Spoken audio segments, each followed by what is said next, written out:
It feels so much more free-flowing because I don't feel as though he's going into situations thinking about drawing a foul. I think he's trying to get buckets, and he's unguardable, so he is getting fouled. There's a difference there.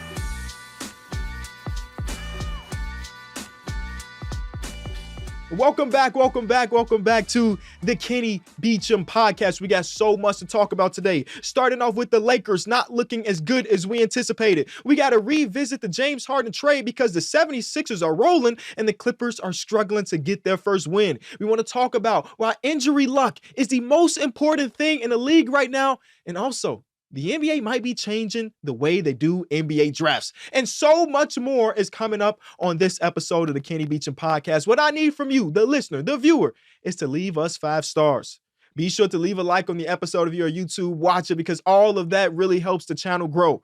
We are number 7 in sports podcasting on Spotify, which is crazy to think about. And that's all because of y'all. But that's not where we want to stop. We want to get 6, 5, 4, 3, 2, 1. That's what we want. I mean, I don't know if we're going to get there, but that's what we want. That's what we're shooting for. So we need all of y'all help. So all the support is really appreciated. The Lakers right now are fighting 3 different demons. They're fighting the officiating in their games.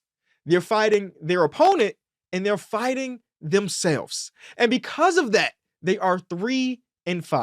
Before the season started, I talked about which teams I saw as the real contenders, the teams that can go out and potentially win the championship. There's one team above all, that is the Denver Nuggets. They're still looking like a team that is going to be hard to beat come playoff time. Obviously, they're going to be missing Jamal Murray for the next couple weeks. And so far, that hasn't mattered too much, which is crazy to really think about. Out east, I predicted that the Boston Celtics were going to be the team to beat. And now I might be rethinking that because they've played against 2 really good teams and they've lost both. We might talk about that in the future. But the Lakers were one of those teams that I was like, they might not be my favorite, but I see them as a team that can win a championship. Now, it's going to take a lot, right? They went into the Western Conference Finals last year and got completely swept by the team that I think is going to win it all. But I thought they had a really good offseason, and I thought that an extra year of continuity and health was going to go a long way. And here we are, 8 games to the season. They are sitting at 3-5.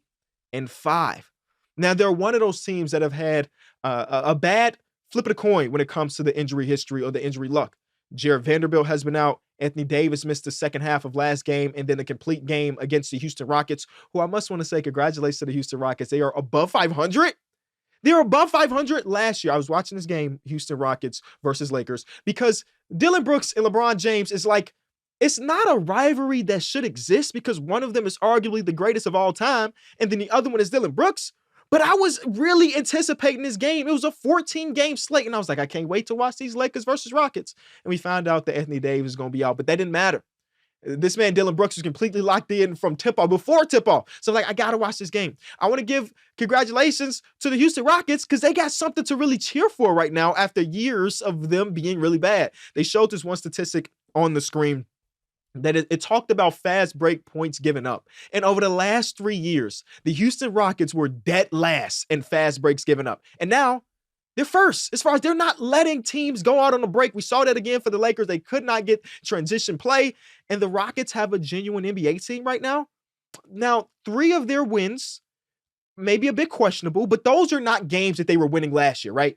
Beating the Sacramento Kings twice without De'Aaron Fox that's not games that they win last year. Beating the Lakers without Anthony Davis, not just beating those teams, dominating those teams was not what was happening last year. So shout out to the Rockets. I'm going to give it a bigger sample size before we really dive into them. But Dylan Brooks looks pretty good. The Fred VanVleet combination we talked about on the last episode. And today, Jalen Green had his best game of the season. And I read right after this that Ime Udoka was looking at Jalen Green and said, that guy right there on the LA Lakers, Austin Reeves, they picked him on Team USA over you. And he had, 28 points of good efficiency. So shout out to the Houston Rockets, but that's not what this is about. The Lakers have really been struggling. Jared Vanderbilt has been out. They've also been missing Anthony Davis, who, you know, the history of Anthony Davis and his injuries is knick-knack injury here, knick-knack injury there. And that's not even all of it. Taurean Prince missed a couple games. Gabe Vincent missed a game. It hasn't been pretty on court or off court. Now, the other game against the Miami Heat, they lost a game that was like 105 to 106, a real dogfight. And in this game, the LA Lakers decided, things ain't going the way we really anticipated. They put together this complaint to send to the league office, which is basically the second time in 2 years that they've had to put a complaint in about officiating. The main focus of their complaint was about how LeBron James has been officiated. Here are some stats about LeBron James driving to the basket. He's drawn a foul on just 6% of his drives this season, according to Second Spectrum data, which is the 8th lowest rate amongst all 34 players that have 70 or more drives to the basket this season. Obviously, we're talking about LeBron James, who's a freight train, even though he's almost 40 years old. And one of the things that I've always had the conversation about when talking about LeBron and the way he is officiated or the flopping and so on and so forth is that LeBron is in this rare group of NBA players throughout history that is close to impossible to really officiate. With Shaquille O'Neal, with LeBron James, with the players of this caliber that are such physical forces with Giannis Antetokounmpo the last couple seasons, referees have to figure out what type of contact is good enough for a foul, because when these guys are going to the basket, undoubtedly they're getting hit every single play. But is the contact enough to draw a foul or not? And I think that's one of the reasons why we saw LeBron James throughout the course of his career results of flopping as much as he does, because he's like, man, I'm actually getting hit a bunch, but if I don't sell the contact, then I'm not going to get the call. Now, of course, that's led to a bunch of funny moments in LeBron James' career where he's flopping crazily, like when Nazir Muhammad pushed him. And Nazir did push him, but you would have thought the man gave him a real UFC move or something like that. So we get the flopping from Bron because he's trying to sell these calls when he's genuinely getting hit. So they put together this complaint to the league office. And the last year when they did this, it was pretty effective. The last time the LA Lakers went out to tell the officiating crew that y'all are missing this and missing that was last year after the game against the Boston Celtics, the famous game against the Boston Celtics, where Patrick Beverley picks up the camera to show the officiant that he missed a foul on Jason Tatum or LeBron. LeBron James stole this huge temper tantrum. One of the best games of the year last season. But after that, they also put out a complaint. Then after that, well, that whistle was nice. Now, I'm not here to say that they didn't deserve these fouls or anything like that, but last year there was the largest differential in free throw attempts. They attempted a ton, they did not foul a ton. It was so much of a gap that it went viral on Twitter about how they were being officiated and things. And now this year, that gap doesn't exist. Last year, it was like a 300 free throw gap from the start of the season to mid-February, and now it's plus 38, which is cool. It's like 5th in the league, but it's not the traditional thing.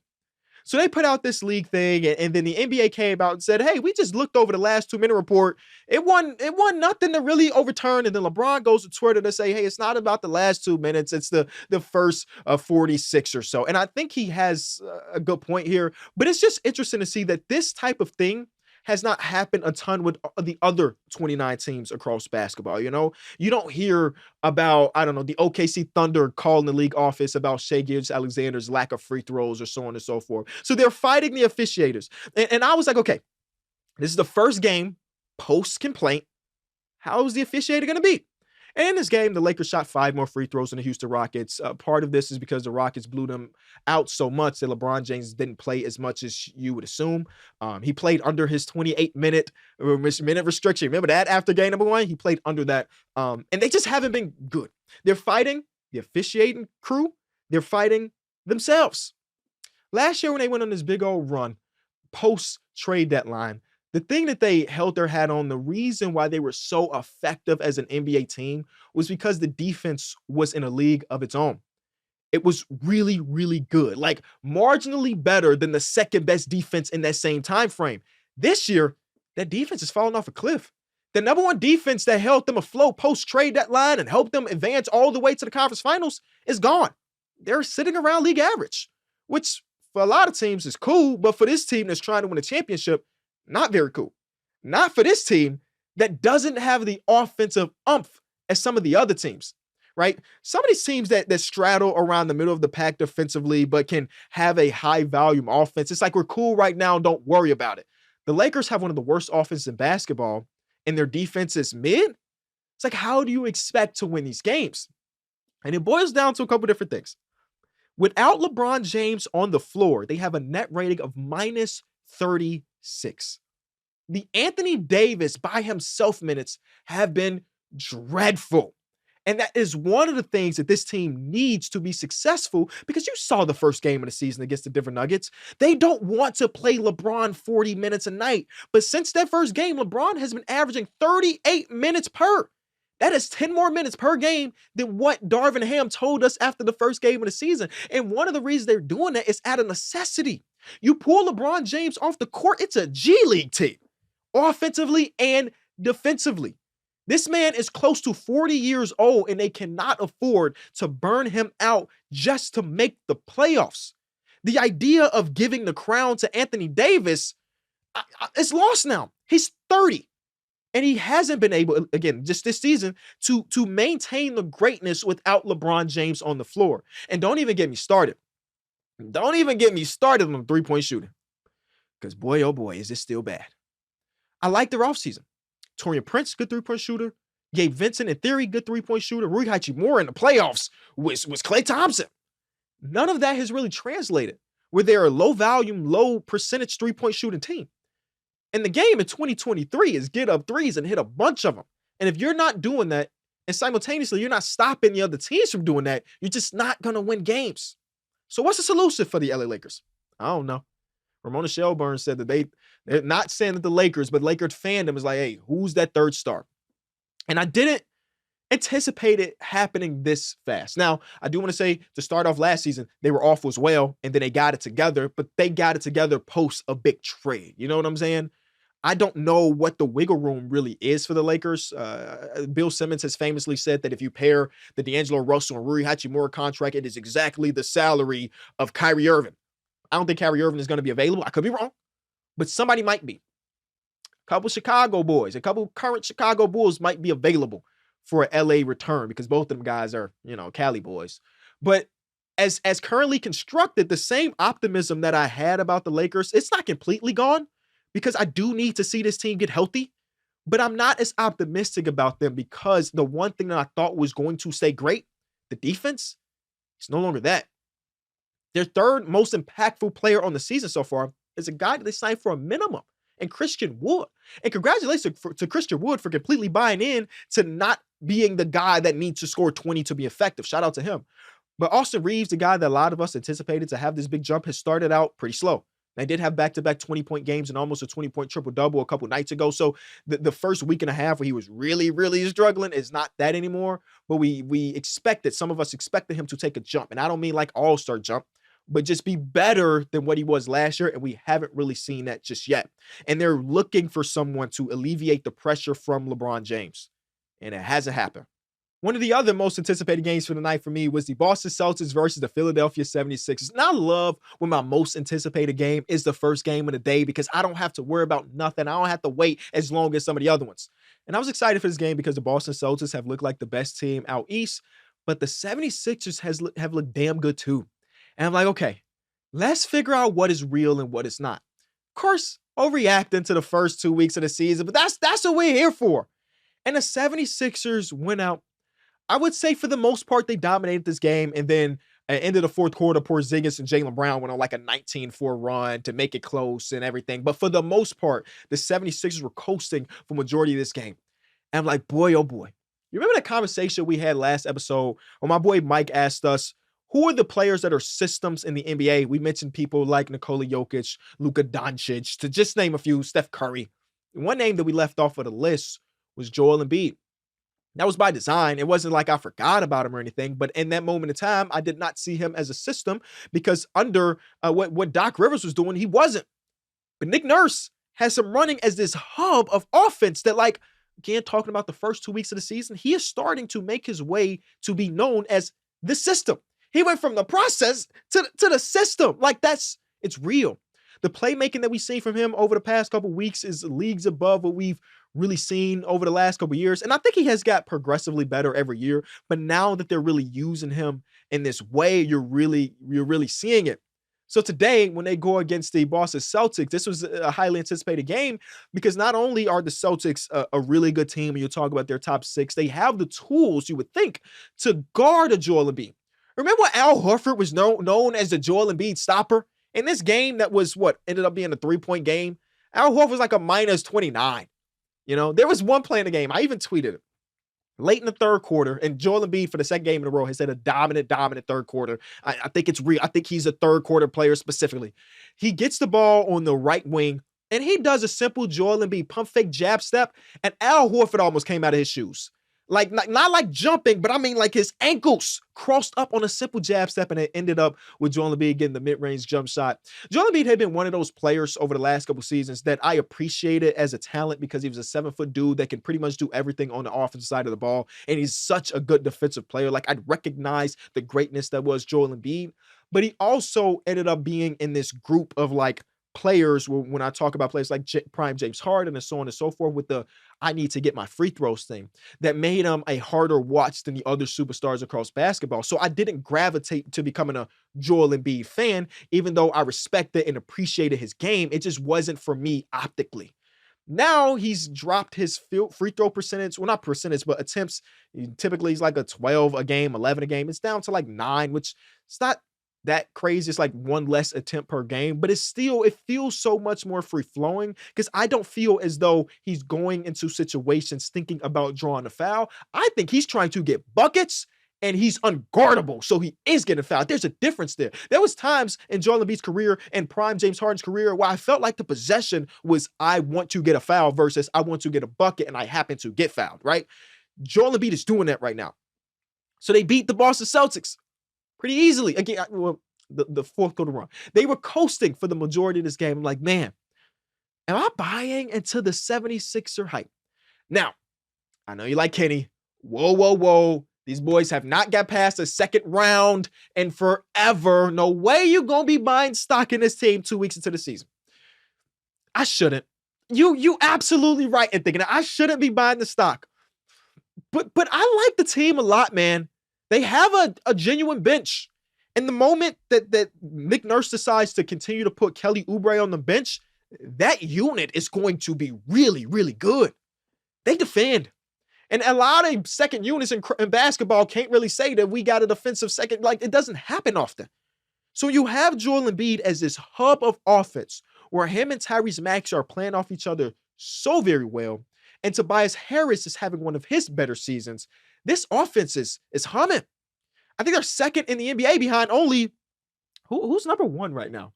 They're second in the NBA. Is it still the Boston Celtics? I just looked at it. It might still be the Boston Celtics, but they're the second offensive team in all of basketball right now. And when you look at their personnel, it shouldn't make sense. But that is the Joel Embiid effect right now. What team loses a player that was a couple votes away from making an All-NBA team?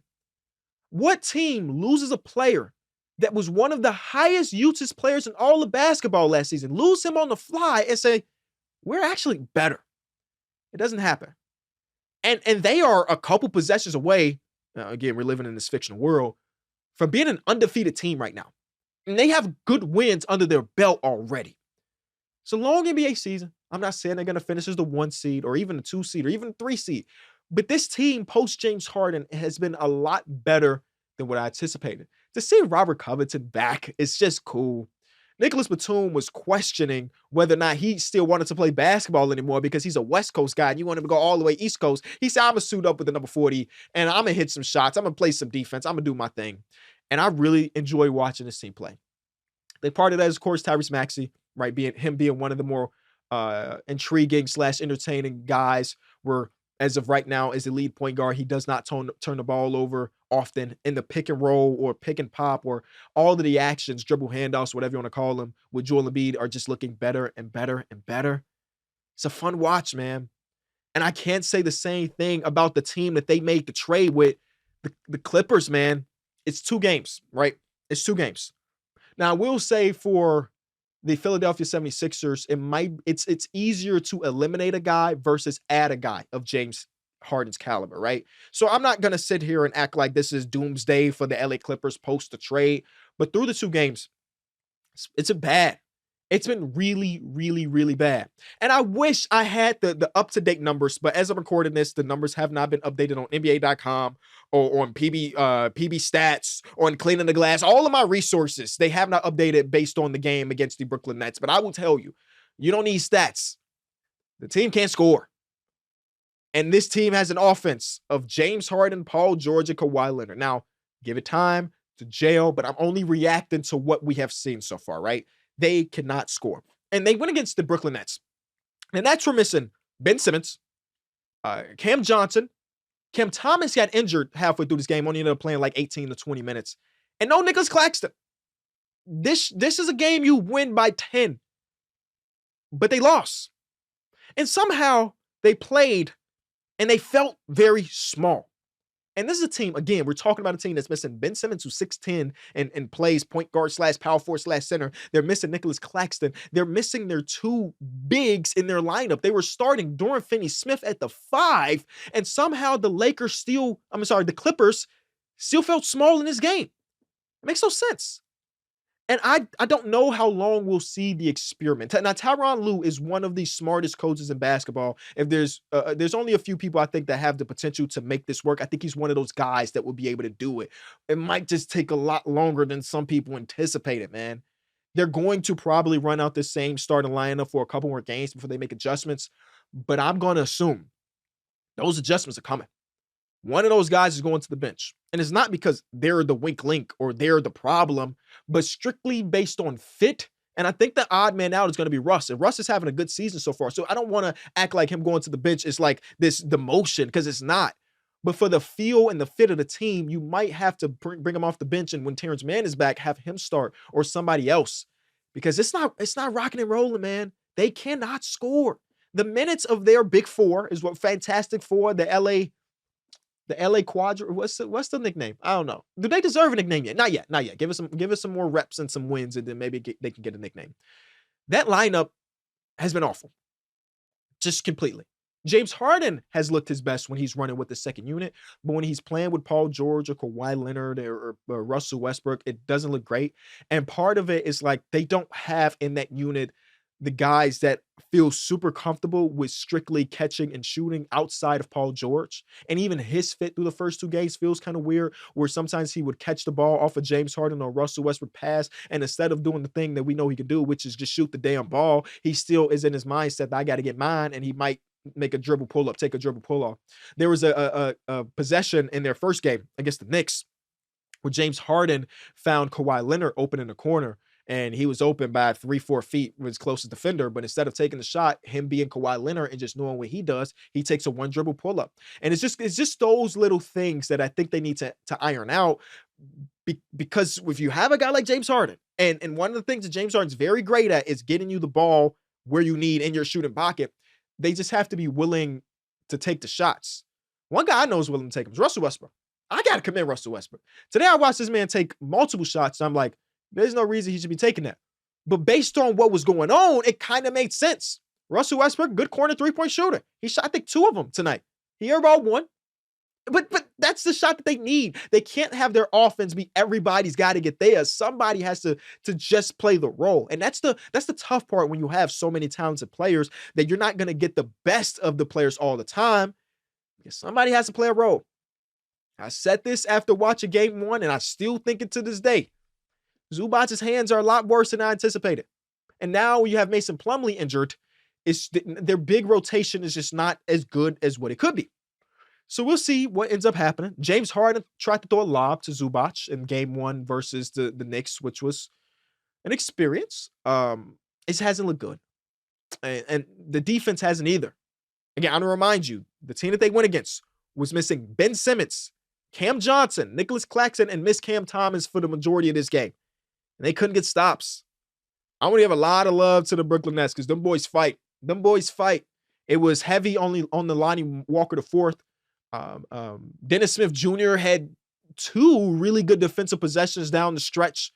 We got to commend them on. But this team, they compete. And that's all you can really ask for a team like the Brooklyn Nets, who are kind of like in this middle ground when it comes to the NBA. It has not looked good for the Clippers, and it has looked amazing for the 76ers so far.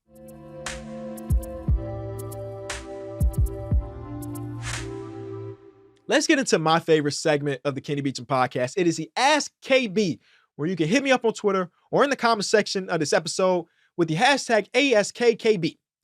I read a report today that Elon Musk might get rid of the hashtags on X/Twitter. So I don't know what we do after that. But just tweet at me. All right, just tweet at me. The first one comes from Coop for MVP 23.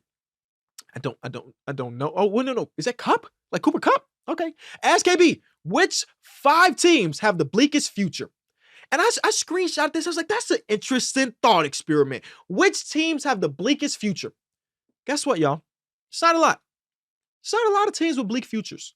The teams that are bad or just not performing to expectations still have some positive things to hang their hat on. For example, the Washington Wizards look like the worst team in basketball right now. They look awful. But I can't say that their future is bleak because with them looking awful, that means higher draft lottery odds and potentially first overall pick / whatever. And the draft is where a lot of the rebuilding teams can make up their ground. Like it looks bleak now, but if they end up drafting a stud in this draft, then it's not that bad.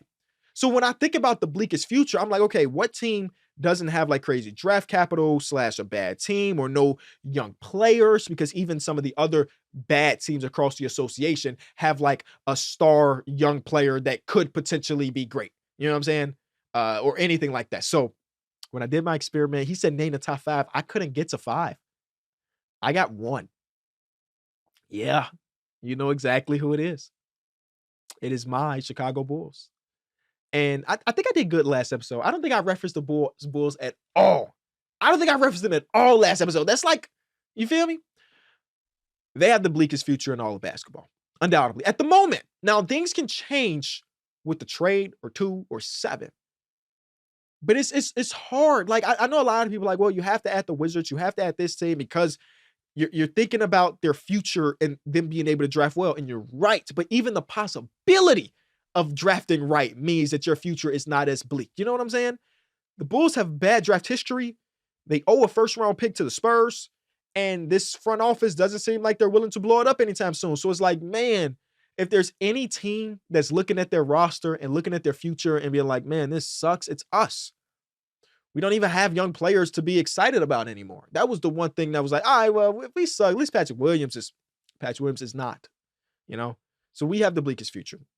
I can see you making an argument for the LA Clippers, right? Considering that Kawhi, Paul George, James Harden, even Russell Westbrook, these are players that are free agents this offseason. Who knows what their priorities lie or anything like that. And when you think about all of the draft capital they gave up, you can have that argument. Guess what? I'm not going to say you wrong because now I just talked myself into it. The Clippers are number 2.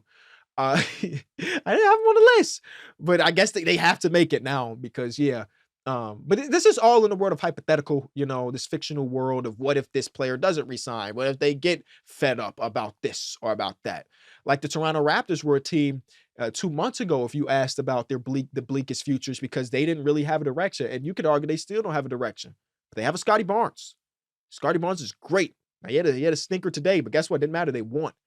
So it's hard to figure out bleak futures, which is great. This is, I guess, the most optimistic NBA fans can be about their team.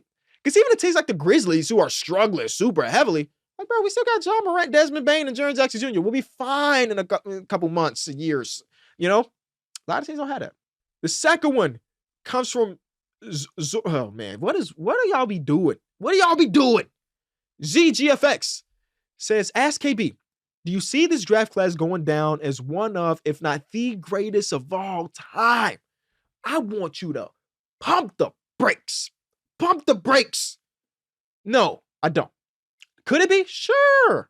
The likelihood of it is very low, though. Victor Wembanyama might be great, So I can say the same thing about the Thompson twins or Scoot Henderson or Brandon Miller. And there's always a sneaky guy towards the middle of the draft that turns out to be an all-star. For sure, this draft class has been impressive. When you talk about the greatest of all time, or the one of the greatest of all time, there are so many elite level draft classes. Do I need to remind you or fill you in of 1984? 1984 had Michael Jordan, John Stockton, Hakeem Olajuwon, and Charles Barkley. That is 7 MVP awards and 3 Defensive Players of the Years.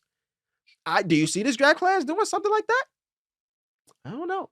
Even the recent draft class, Luka Doncic, Trae Young, so on, that draft class is stacked. You know what I'm saying? That draft class has a really, really high potential. Really, really high potential on that one. Do I need to remind you of 1996? You asked me, 1996 is the greatest year of the history of man. Because October 4th of that year, I was born. Also, the Bulls won the championship, which is great for everybody. 10 All-Stars in the 1996 draft, including Allen Iverson, Kobe Bean Bryant, Steve Nash, and Ray Allen. That's 4 MVPs. And again, 10 All-Stars. I'm not even counting some guys that ended up making it. And then even 2003. You forget about 2003? 2003 has Braun, Melo, Wade, and Bosh. The thing that these 3 draft classes have in common is they have, all of these players I just mentioned are NBA 75 players, right? So that's one thing. But they have people that you can argue are in GOAT conversations. Jordan in 84, Bron in 2003. And though I don't have Kobe as top 3 or anything, like Kobe is top 10, or if not top 10, top 12 at the latest, So you have to ask yourself, who's that guy for this draft class? I'm sure you'd probably say Wemby. Will Wemby end up being a top 10 to 15 player of all time? Time will tell, I guess. But not only do you need that, you need his contemporaries. You need one of the Thompson twins to go win a DPOY. You need Scoot Henderson to make 7 All-NBA teams and Brandon Miller to make some All-Defensive teams and win some awards. Like, there's a lot to be considered to be one of the greatest of all time. And of course, you're asking me this 2 weeks into their NBA career. 2 weeks to their NBA careers. One of the other questions I got asked, and it was eerily similar to this one, was like, of this draft class, who can you see win certain awards, right?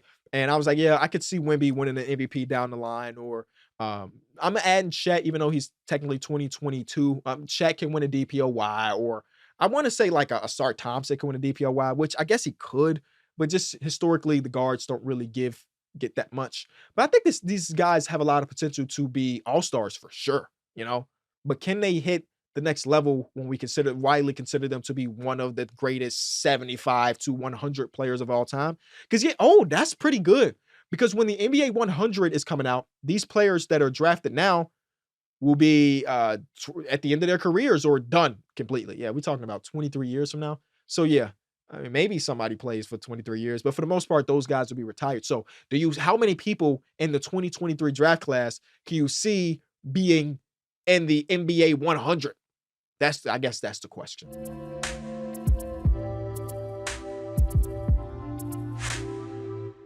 So this morning I was looking at the NBA standings, trying to figure out what we were going to talk about today. Let's be real. Just put together, run a show with things that I think will be interesting. And I was looking at that towards the bottom of the Western Conference. And one thing I saw as a consistent of a lot of the teams that are towards the bottom is they're not having good luck with the injuries. Right? Grizzlies, bottom of the list. Not injury related, but Ja Morant, 25 games. Steven Adams out. Luka Kennard missed time. And Santi Aldama's finally back, but he missed time. It's like they're missing so many players. And of course, if you're missing 4 to 5 of your top 9 players, you're going to lose basketball games. The Kings lost De'Aaron Fox for a couple games. They're struggling to get wins. The Lakers lost Anthony Davis for a game and a half. Don't have Jared Vanderbilt. Don't have this guy. Don't have that guy. The Suns are without Devin Booker currently. Bradley Beal just played his first official game here in Chicago. And it wasn't another game that wasn't pretty, but a win is a win, right? Shout out to Alex Caruso, man. He's gonna be so good for somebody in February. Once he gets traded, bro, people, I guess people do recognize how good of a defensive player he is. He made an all-defensive team last year. What am I talking about? But once he's playing for a team that matters, oh man, that for 7 minutes of this game with the Suns versus the Bulls. The Suns did not score a basket. And Kevin Durant was on the court for all 7 of those minutes. Alex Caruso. So the Suns are towards the bottom with their injuries. And then the Pelicans cannot catch a break, man. CJ McCollum collapsed lung. Jose Alvarado injury. Trey Murphy III injury. Zion had personal reasons, and people are speculating what that's about. I won't be adding to that list of things to speculate about. Brandon Ingram missed time. So the teams that are at the bottom, so really just the injuries. It's like, man, we could see the top 10 teams that make the playoffs just be the teams that had the best luck. Or let me rephrase that. Not the top, because like, even let's say like the Denver Nuggets are a good example, right? Jamal Murray's going to be out for 2 to 3 weeks, or maybe even more. I'm sure they'll be fine. They could have bad injury history and they're going to win games because they have arguably the greatest player in the league. But when we talk about those teams that we don't see as contenders or those middle of the pack teams, they need that injury luck. So we can see, let's say the 7 through 10 seed boil down to what teams ended up being the healthiest. And that's a scary thought. Depth is one of the most important things when building a team, y'all. And a lot of teams sacrifice some of that depth for star power, you know? And if one of those stars go out, you are in for it. So out of these teams, right? Out of the Grizzlies, the Kings, the Lakers, the Pelicans, the Suns, who's gonna get healthiest the fastest? Healthier, the fastest. I don't think it's gonna be the Grizzlies, right? They still got what 20 games, 18, 19 games of no Ja Morant. Yeah, it's gonna be rough. De'Aaron Fox is already questioned to come back soon, so they should be back on track. Anthony Davis said his injury is not anything that we should be worried about, but he is also Anthony Davis, and though this injury might not be it, he's going. It's Anthony Davis, cool. The Suns, Devin Booker has been out for this and for that. Luckily, Bradley Beal is back because they were saying that for Bradley Beal was his back. And anytime I see somebody out with a back injury, I'm like, yo, I don't know what to say about that. I done heard some horror stories from athletes about procedures on backs and how much it hinders your style of play, which makes sense. If my back is aching, I sit in a chair and podcast all day. I'm like, man, I don't know if I can get my best effort. So imagine if you're on the court for 40 minutes a game. The Pelicans have the worst luck in the history of basketball with injuries. It's just always the case. So it's just a matter of who could get healthy, because building that depth in the middle of the season is just hard. Objectively, it's just hard. So it's like who could get healthy or who could keep their best players healthy. Because again, we're talking about Ja Morant. We're talking about Anthony Davis. We're talking about De'Aaron Fox, Devin Booker, and Zion / Brandon Ingram. So these aren't like the fifth man in the rotation type thing. These are the star players. Stay healthy, make the playoffs. Might be the recipe. Out of nowhere, Shams dropped this bomb. And well, maybe it's not a bomb, but for people like me, it kind of is, the NBA sickos. As a part of a meeting today with general managers, the NBA discussed a possibility of extending the draft format to 2 days beginning as soon as 2024. The concept has been increasingly discussed in recent meetings as team executives believe they could better utilize more time for both first and second rounds. Wow. The NBA draft is it's the shortest of the major sports, right? NFL has multiple days. The MLB has multiple days. But also the NBA one has the least amount of picks, 60 picks on the best year, 58 picks if somebody gets caught for tampering. You know what I'm saying? But there are so many people that get drafted in the second round that don't get their love. I mean, of the 60 people drafted, obviously not all of them will make the NBA or become players that live in the league for more than a couple years or so. But when you think about these young athletes and how much time and how much work they put in to even hear their name called, it's special. And there are a lot of players, specifically in the second round, that don't get to experience that even though they're drafted. Well, Kenny, maybe they should just play better and get drafted in the first round. That's not always the way it works. The guy we're talking about being the best player in the NBA, Nikola Jokic, was drafted during a Taco Bell commercial. The guy that we widely consider the third best player in the NBA, Ayo Dosunmu, was drafted during a Pizza Hut commercial, right? I think they deserve their due diligence. And though you do get, who's it, Mark Tatum? Mark Tatum will still say the name, man, some dudes be getting fly. Give me a check-in of them if they don't get invited to the green room. I want to see a check-in of what they party looking like. You feel me? Having a 2-day thing, it's going to be super interesting because I wonder what the viewership drop-off is.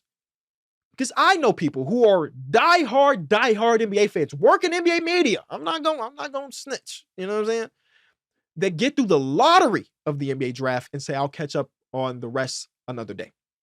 I will do research on those players another day. So they don't even live throughout the lottery when it comes to the live reactions to things. So how is the drop off on viewership if we break it up into 2 days? Like, how do we get hype as NBA fans or a casual NBA? I'm going to be hype regardless. How does a casual NBA fan care about the 31st overall pick? You know? Because though we're talking about people like Nikola Jokic, Ayo Dosunmu, Draymond Green, Paul Millsap, legendary second round pick players, typically they're not that, right? So how do we convince fans to care? I think that's the real question for the NBA, because doing it makes sense for the players alone. Doing it makes sense, and for the revenue. NBA revenue. That's what they care about. But for the players, it makes sense just for them to have that experience of them getting their moments of glory for the hard work that they put in. But how do you get, I don't know, a Knicks fan that doesn't watch games but reads the newspaper to see the box score? How do we get him to watch a second round? Because across the other sports, let's specifically look at the NFL, there's still a ton of hype in day number 2 because the NFL draft is not the same as the NBA draft in the sense that in the NBA draft, typically the best players are getting drafted early on. In the NFL draft, man, a second round pick can turn out to be amazing. A 6th round pick can turn out to be the GOAT of the history of the league, you know? And with it being so many roster spots, you see your favorite team draft a wide receiver in the first round. Like, okay, that's done. We don't need no more receiver play. But let me see what they do about this O-line. In the NBA, it's only 5 positions. It's only 15 roster spots. So it's not that much love to can really go around from the casual fan. So I'm just interested in it. And I wonder what type of coverage they can do to make it worth it for the casual fan.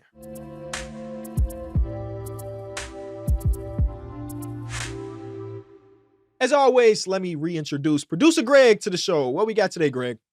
All right, Kenny, I'm going to list some players, and you're going to let me know whether you think they're going to be traded by the deadline this year.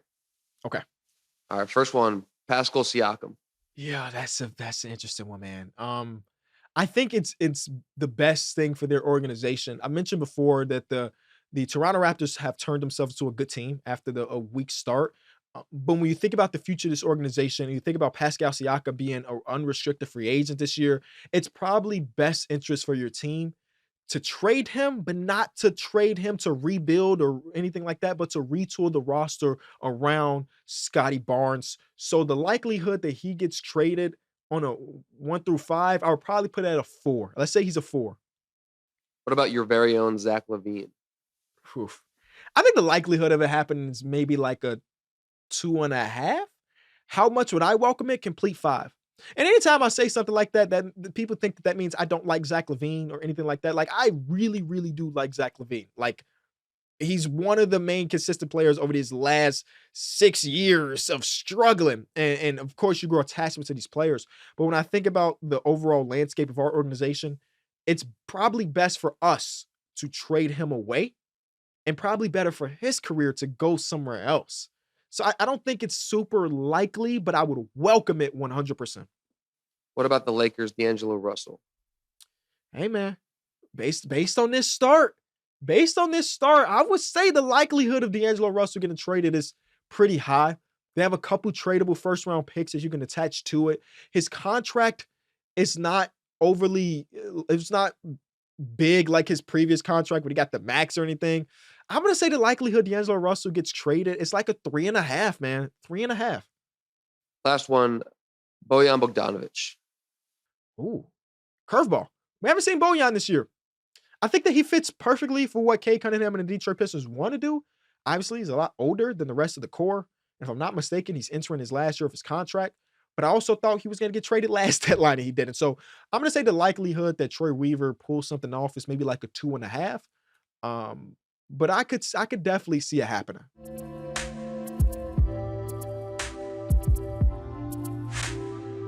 So let me know what you think about the Lakers, the 76ers, the Clippers, the injury history, luck, or whatever you want to call it, in the NBA draft being changed. The comments are always open. Hit me up on Twitter. Remember to download on Spotify, on Apple. Give us 5 stars. We continue our climb to take over NBA media. You know, Draymond Green got the hashtag new media. I don't know if I fit into that, but maybe I fit into that. I appreciate y'all. See y'all in a couple days.